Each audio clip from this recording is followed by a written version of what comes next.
పట్టుకోండి తలక ఉంగిలేదు ఇక్కడ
ये बात आपको ध्यान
వాళ్ళు అందరూ అయిపోయిందా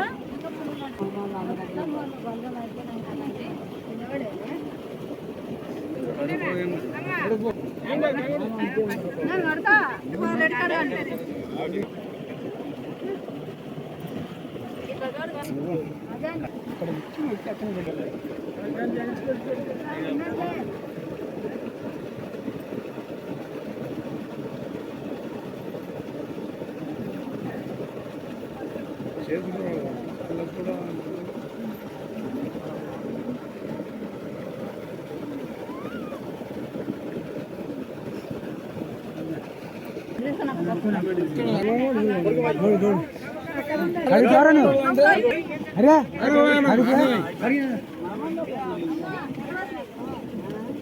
అవన్నీ ఏమన్నా వస్తాయి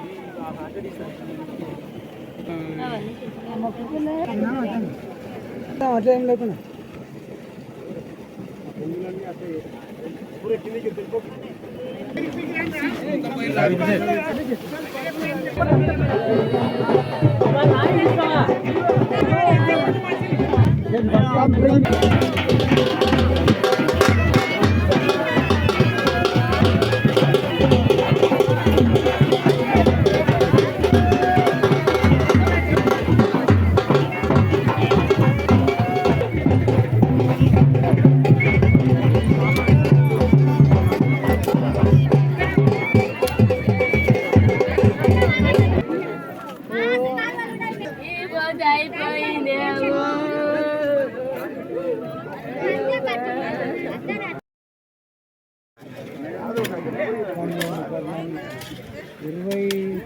ఇరవై లోపు 20 అవతల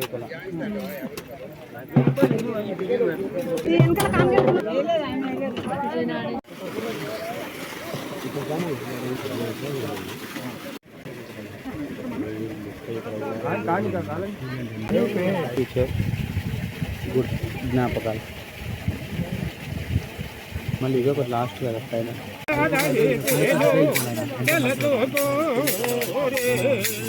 చెప్తున్నావో దాని రోజులు మర్చిపోయినా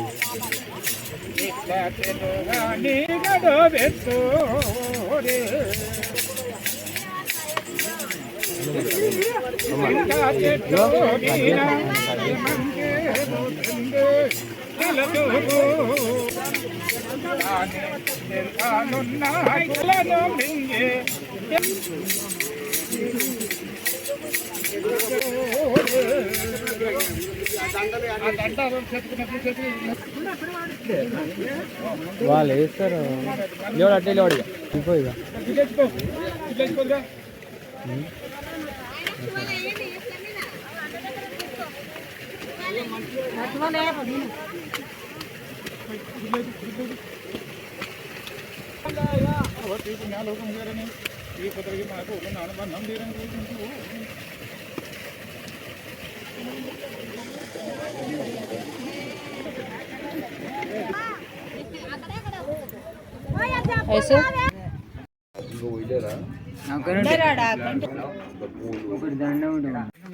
ఒకటి గిలాస్ ఎట్టు దానికి దోస్తే అయిపోతుంది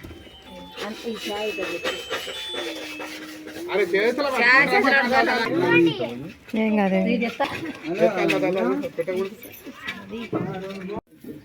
అన్ని మర్చిపోకూడదు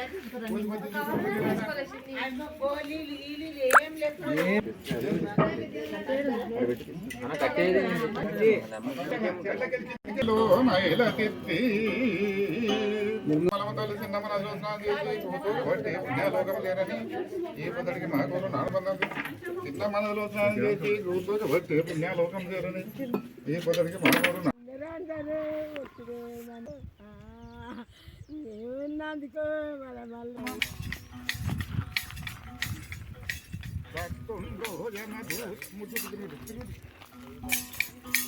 వస్తుండో యమదూతలు వస్తే అదడు తొండెదరురా దేవుని మాటలు మాంతుమోరా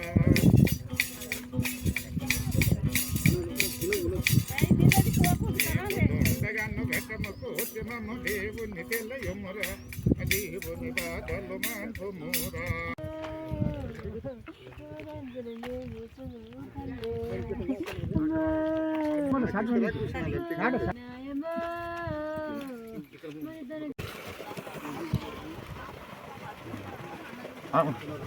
సరే సరే నేను ఫోన్ చేస్తాను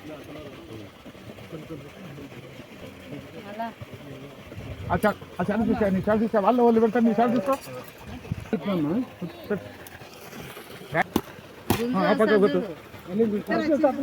గుంజు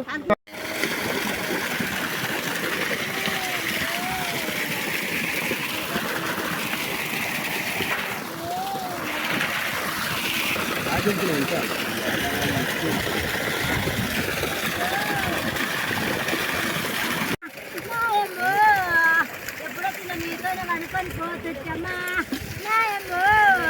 మాకు నా ఒకదాన్ని వంటి పోయి నడటం లేకపోయినమ్మా నేను కొడుకు అంటు రావమ్మా వాళ్ళకు కూడా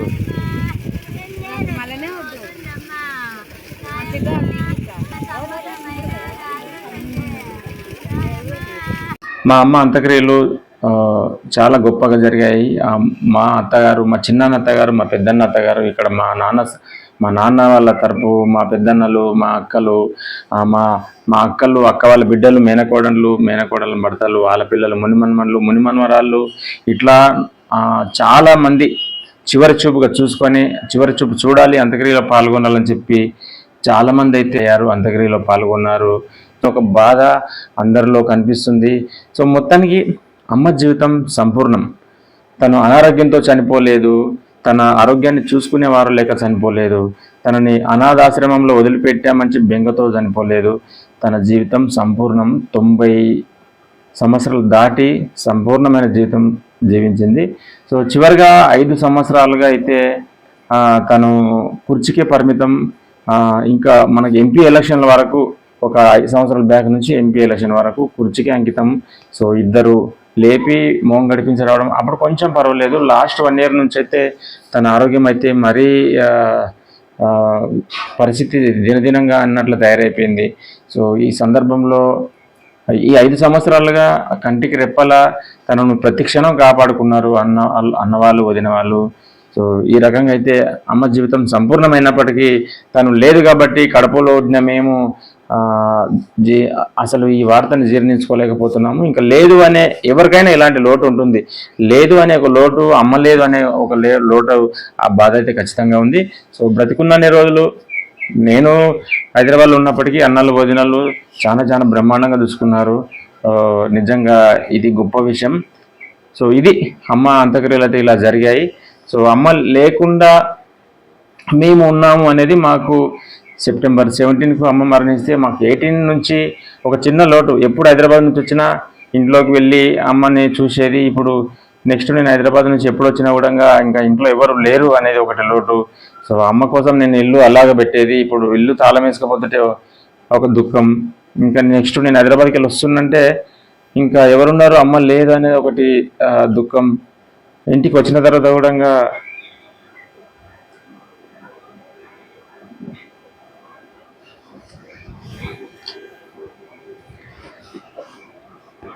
ఇంటికి వచ్చాక కూడా అమ్మ లేదు అనేది ఒక దుఃఖం ఉంటుంది.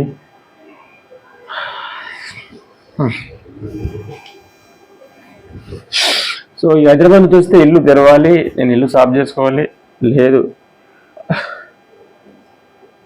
సో ఇది మా మధ్య అమ్మ లేకపోయినా తన సంపూర్ణంగా జీవించి మాకు ఒక మంచి బాట నేర్పింది. అండ్ 1996లో అమ్మ హైదరాబాద్ పంపించింది. 96లో హైదరాబాద్ పంపించిన తర్వాత ఒకసారి 97లో లగడీపూలకు అమ్మ వచ్చేసింది. నేను ఉండే రెస్టారెంట్కి వచ్చేసి స్టాఫ్ అంతా చూస్తుంటే నన్ను దగ్గరికి వచ్చి అమ్మ ముద్దు పెట్టుకుంటే స్టాఫ్ అంతా పరిచయం అయిపోయారు అక్కడ ఉన్నవాళ్ళు. సో నేను ఆ తర్వాత కూడా నేను ఊరికి వస్తే బస్సు కాడికి వెయిట్ చేసి నన్ను వచ్చి కౌగిలించుకొని ఇంటికి తీసుకొని వచ్చేది. సో మేము మొత్తం 12 మంది అయినప్పటికీ అమ్మకు నేనంటేనే అందరూ, ఒక తల్లికి అందరు సమానమే, కానీ నేనంటే ఎక్కువ ఇష్టం. తను చివరి ఇంకా 1 year అయితే చనిపోతుంది అన్నప్పుడు కూడా నువ్వే ముందలు నడవాలి, నా కార్యక్రమం నువ్వే చేయాలి, నేను ఇంకా చనిపోవాలి, నేను బతకకూడదు, నేను చాలా బాధలు పడుతున్నా, నాకు ఎందుకు సావు రావట్లేదని బాధపడింది. సో తను మంచిగా ఉన్నప్పుడే చెప్పింది, నేను చనిపోతే నన్ను పొలం దగ్గరనే పెట్టండి అని తన కోరికలు చెప్పేసింది. జీవితం అనుభవించిన అమ్మని సంపూర్ణంగా అయితే మేము అమ్మని చాలా ఘనంగా వేడుకోలు పలికి దాన సంస్కారాలు పెట్టాము. సో ముందర నేనే నడిచాను, అమ్మకి ఎక్కువ ఇష్టం కాబట్టి అన్నవాళ్ళు చాలా చేశారు. ఈ 11 రోజులను నేను ముందుండి నడిచి అమ్మ కార్యక్రమాలు అన్నీ నా చేతుల మీద జరిగితే నాకు ఒక తృప్తి అనేది. సో నేను ఉద్యోగానికి సెలవు పెట్టి ఈ 11 రోజులు అయితే ఉన్నాను. సో ఇది ఫ్రెండ్స్ మా అమ్మగా గుర్తింపుగా. అమ్మ ఈ గ్రామంలో ఎంతమంది పొలాలు ఉన్నావో అంతమంది పొలాలు ఒక్కొక్క పొలానికి 100 సార్లు వెళ్ళిండొచ్చు.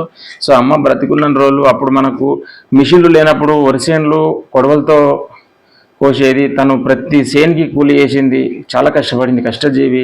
సో తను కష్టపడి తన సొంతంగా చేయించుకొని జ్ఞాపకంగా అలాగే ఉన్నాయి. అప్పుడు వరిసేను కోసే కొడవలి కానీ ఇంకా వివిధ రకాల బర్రెల కోసం గడ్డి కోసేది. సో తన జ్ఞాపకంగా అట్లాగే ఉన్నాయి. అప్పుడు శనగ చేనులు, పల్లీలు, సో జొన్న చేనులు, ఇంకా వేరే చిన్న చిన్న చేనులకు మనకు గడ్డి కలచడానికి వెళ్ళేది కొడవలి. సో తన కొడవలి, కల్వర, కొడవలి ఈ 2 తన గుర్తింపుగా అట్లాగే ఉన్నాయి. ఇవి ఒక మ్యూజియం టైప్ అయితే దీనికి ఖచ్చితంగా గుర్తింపు అట్లే పెట్టిపోతాం అమ్మది. సో అమ్మ చివరిగా వాడిన అమ్మ గుర్తింపుగా ఒక జాకెట్, బ్లౌజు, ఇది గుర్తింపుగా కూడా పెట్టుకుంటాము. సో అమ్మకు చాలా కాస్ట్లీ గ్లాసెస్ అయితే చేయించారు కళ్ళు బాగా కనిపించాలని. సో ఈ గ్లాసెస్ కూడా గుర్తింపుగా పెట్టుకుంటాము. సో అమ్మ ఎక్కువ ఆకు వేసుకునేది, పుల్లలు వేసుకునేది. సో ఇది సున్నము, ఇది కాసు అంటే అదే పాన్ వేసుకుంటారు కదా, తన సంచి, ఇప్పుడు ఇక్కడ సంచి ఉండేది, ఆ సంచిలో ఎప్పుడు ఉండేటివి అమ్మ గుర్తింపుగా. ఈ కాసు డబ్బా, సున్నం డబ్బా అమ్మకు ప్రతి గుర్తు. అమ్మ ఓటర్ ఐడి కార్డు రీసెంట్గా ఇంకా 1995లో ఒక ఓటర్ ఐడి కార్డు, ఆసరా పింఛన్ card and Grameena Vikas bank. So ఇందులో అమ్మ ఫోటో చాలా బాగుంటుంది, పాస్బుక్ ఉంటుంది కాబట్టి ఈ ఏపీజీబీ బ్యాంక్ పాస్బుక్. సో ఇలా అమ్మకు సంబంధించిన ఆధార్ కార్డు కూడా ఉంది. సో ఇట్లా అన్నీ, ఇట్లా కాకుండా మా డాడీకి సంబంధించిన కూడా 2006 జూన్ 10 చనిపోయిన డాడీ బ్యాంక్ పాస్బుక్, చాలా బ్యూటిఫుల్ ఫోటో. ఇలా నాన్నకు సంబంధించినవి ఒక పాస్బుక్. సో అమ్మ బతికున్నప్పుడు ఆసరా, అప్పట్లో మనకు తెలుగుదేశం ప్రభుత్వం ఉమ్మడి ఆంధ్రప్రదేశ్లో అండ్ రేషన్ కార్డు, ఆహార సరఫరా, ప్రతి నెల 20 రూపాయలు సేవింగ్, మహిళా మండలం కార్డు. సో ఇలా ప్రతి ఒక్కటి అమ్మకు గుర్తింపుగా అయితే ఇంట్లో నుంచి ఇలాంటి ముఖ్యమైనవి అయితే దాచిపెడతాం మా భవిష్యత్ తరాలు, మా పిల్లల కోసం. ఎందుకంటే మా నాన్న, మా అమ్మమ్మ, మా పిల్లలకు కూడా మా ముత్తవ్వ అనే గుర్తింపుకైతే మాకు మిగిలినవైతే ఈ ఆసరా పింఛన్లు అండ్ అప్పట్లో తెలుగుదేశం ఉన్నప్పుడు సివిల్ సప్లై, రేషన్ కార్డులు, ఇంకా రకరకాల అప్పటి పురాతనమైన పాస్బుక్స్. ఇలా అమ్మకు గుర్తింపుగా అయితే ఈ వస్తువులను అయితే దాచిపెట్టబోతున్నాం మేము. అమ్మ వాడిన కాసు, సున్నం డబ్బాలు కానీ ఇంకా గ్లాసెస్, ముఖ్యంగా ఇంకా తను లైవ్గా కొన్ని సంవత్సరాలు వాడినవి కాసు, సున్నము, గ్లాసెస్. ఇంకా తను కొన్ని సంవత్సరాల పాటు తన చేత్తోనే కలవర జొన్న చేనులు, వరిసేనులు కోయడానికి వెళ్ళిన కొడవలి, తన చేత్తో కొన్ని సంవత్సరాల పాటు వాడిన ఈ వస్తువులు, ఇలా అమ్మకు సంబంధించిన ఈ బ్లౌజు. సో ఇవన్నీ తను ఎలిజిబుల్ అయిన తర్వాత కూడా ఆసరా పింఛన్ తీసుకొని తనకు ఎంతో ఆసరాగా ఉన్న ఆసరా పింఛన్ గుర్తింపు కార్డు, ఓటర్ ఐడి కార్డులు, బ్యాంక్ పాస్బుక్లు. సో ఇవన్నీ అయితే మేము చాలా భద్రంగా దాచిపెట్టాలని అయితే నేను నేను అనుకుంటున్నాను. ఎందుకంటే మా పిల్లలకు కూడా మా అమ్మ గురించి తెలియాలి. యాక్చువల్గా మన సామాన్యుడి జీవితం యూట్యూబ్ ఛానల్లో యూట్యూబ్లో చరిత్ర ఎప్పటికీ జీవితాంతం ఉంటాయి వీడియోలు. సో తర్వాత కూడా ఈ గుర్తింపు ఇట్లాగా ఉంటాయి. మా పిల్లలు కూడా మా ముత్తవ్వ, సో ఇవి వాళ్ళ గుర్తింపుగా మా పిల్లలకు కూడా నానమ్మ ఇలా బతికింది, ఇట్లా కష్టపడ్డది, తన గుర్తింపులు ఇవి, మాకు ఈ విలువలు నేర్పింది. మీరు కూడా ఈ విలువలు నేర్చుకోవాలి, ఈ మానవ విలువలు నేర్చుకోవాలి. సో నానమ్మ దారిలో మేము నడిచాము, మా దారిలో మీరు నడవాలి. సమాజానికి మనం మంచి చేయకపోయినా పర్లేదు, సమాజానికి మన వల్ల ఎలాంటి హాని జరగొద్దు, సమాజంలో మంచిగా జీవించాలి. మనకు ఒక కోర్టుకు వెళ్ళే పరిస్థితి రావద్దు, పోలీస్ స్టేషన్కి వెళ్ళే పరిస్థితి రావద్దు, ఆరోగ్యాన్ని కాపాడుకొని హాస్పిటల్కి వెళ్ళే పరిస్థితి రావద్దు. మనం జీవితంలో ఉన్నతంగా జీవించాలి. జీవితం అంటే ఇది, జీవితం అంటే మన కోసం మనం బ్రతకడం కాదు, సమాజం కోసం కూడా ఆలోచించడం వీలైనంత వరకు. మన కోసం మనం బ్రతుకుతూ సమాజం కోసం ఆలోచించాలి. మన కోసం మనం జీవిస్తూ సమాజం కోసం కూడా మనకు వీలైనంత వరకు పే బ్యాక్ సొసైటీ కాంట్రిబ్యూషన్ కూడా చేస్తూ గొప్పగా జీవించాలని మా పిల్లలకైతే మేము చెప్పబోతున్నాము. సో ఇది ఫ్రెండ్స్, మా అమ్మ 90 సంవత్సరాల బ్రతికి మాకందరికీ మంచి విలువలు నేర్పింది. మా అమ్మ లేని లోటు అమ్మ లేని లోటు కనిపిస్తుంది. దాని జీవితం సంపూర్ణ అయినప్పటికీ పుట్టిన ప్రతి ఒక్కరు ఏదో ఒక రోజు, మీకు ప్రతి ఒక్కరికి ఒక రోజు అంటూ అమ్మ చనిపోయింది. అమ్మ సెప్టెంబర్ 17 చనిపోయింది. సో అలాంటి ఏదో ఒక రోజు మనందరికీ కూడా ఖచ్చితంగా వస్తుంది. కానీ అమ్మ జీవితం సంపూర్ణం కాబట్టి అందరూ కూడా సంపూర్ణంగా ఎక్కువ కాలం జీవించాలి. ఒక కుటుంబ పెద్ద ఎక్కువ కాలం జీవిస్తే ఆ కుటుంబం బాగుంటుంది. మధ్యలో వెళ్తే ఆ కుటుంబానికి తీరని లోటు, తీరని అన్యాయం. అది కొన్ని కుటుంబాలు రోడ్డు మీద పడతాయి. సో సెల్ఫీలు దిగడానికి చనిపోతున్నారు. ట్రైన్ వస్తుంటే ట్రైన్ పక్కనుండి సెల్ఫీ దిగాలని చనిపోతున్నారు. కొంతమంది నిమజ్జనంలో చనిపోతున్నారు. కొంతమంది ప్రతి పండుగకి ఏదో రకంగా చనిపోతున్నారు. రకరకాల సావులు, రాజకీయ గొడవలలో కొంతమంది చనిపోతున్నారు, మత గొడవలలో కొంతమంది చనిపోతున్నారు. అసలు ఎంత చిన్న అంటే ర్యాష్ డ్రైవింగ్కి వెళ్ళి యాక్సిడెంట్లలో అంటే అది మన చేతిలో లేదు. సరే మనం కరెక్ట్గా వెళ్ళిన అవతలోడు సగం డ్రైవింగ్ వచ్చిన వాడు అంటే అనేక రకమైన చిన్న కారణాల కూడా చనిపోతున్నారు. సో ప్రతి ఒక్క కుటుంబ పెద్ద తన జీవితాన్ని సంపూర్ణంగా ఎక్కువ కాలం జీవించి తన కుటుంబాన్ని ఉన్నత స్థానాలకు తీసుకెళ్లాలని చెప్పి ఈ సందర్భం కోరుకుంటున్నాను. మరిన్ని వీడియోల కోసం చూస్తూనే ఉండండి. Thank you.